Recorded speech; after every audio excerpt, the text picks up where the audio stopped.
Kick-ass facts, more unsolved mysteries. Pew pew pew pew! I think for this series I should change the pew pew pew to ooh. On the evening of March 31st, 1922, on a farm in Bavaria, Germany, 6 residents were murdered with a pickaxe.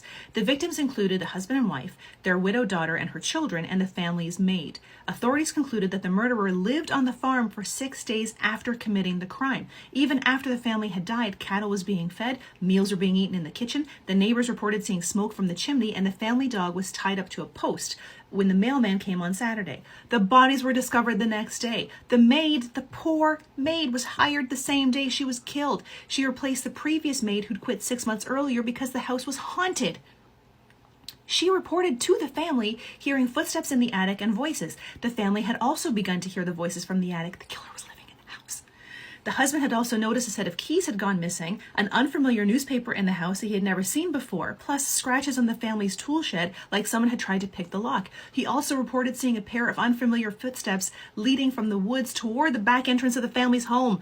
Despite repeated arrests, no murder has ever been found, and the files were closed in 1955 and the house was demolished. On December 4th, 1872, a British-American ship called the Mary Celeste was found abandoned and floating in the Atlantic Ocean. It was found to be perfectly seaworthy and its cargo fully intact except for one lifeboat, which appeared to have been boarded in an orderly fashion. How could they tell? The Mary Celeste set sail from New York, bound for Genoa, Italy in November 1872. The ship was manned by Captain Benjamin Briggs and his 7 crew members, including his wife and 2-year-old daughter. Supplies on board were set to last for 6 months. Historians and commentators generally agree that to abandon such a worthy ship, some extraordinary and alarming circumstances must have arisen. However, the last entry in the ship's daily log reveals nothing unusual, and inside the ship, everything appeared to be in order. Of course, there have been conspiracy theories, and they have included mutiny, pirate attack, and even a giant octopus or sea monster. However, the story behind this ghost ship remains unsolved, and no one on board was ever heard from again. Christmas Eve, 1945, an alarming number of these mysteries occur in the winter.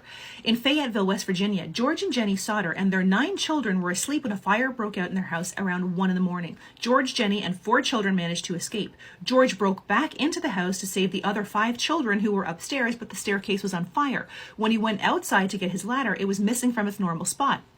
Even though the fire station was only 2.5 miles away, firefighters didn't get there until 8 a.m., 7 hours after the fire had begun.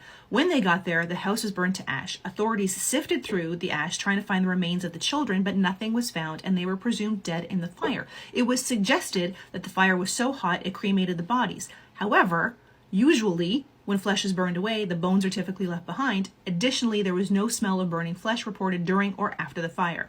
The cause of the fire was deemed to be bad wiring, even though the wiring had been checked and deemed safe a few months earlier. The missing children were issued death certificates. Soon after the fire, George and Jenny began to suspect that their children were not dead, but instead kidnapped, and the fire was set as a diversion. While the fire was in progress, a woman came forward and said she saw all 5 missing children peering from a passing car. Another woman who was staying at a hotel, who had seen the children's photos in a newspaper, said she had seen 4 of the 5 of them a week after the fire. The children were accompanied by 2 women and 2 men, she said in a statement. I tried to talk to the children in a friendly manner, but the men appeared hostile and wouldn't allow it. From the 1950s until Jenny Sauter's death in the late 80s, the Sauter family maintained a billboard on State Route 16 with pictures of the 5 children and offered a reward for information. The last known surviving Sauter child, Sylvia, still doesn't believe her siblings perished in the fire.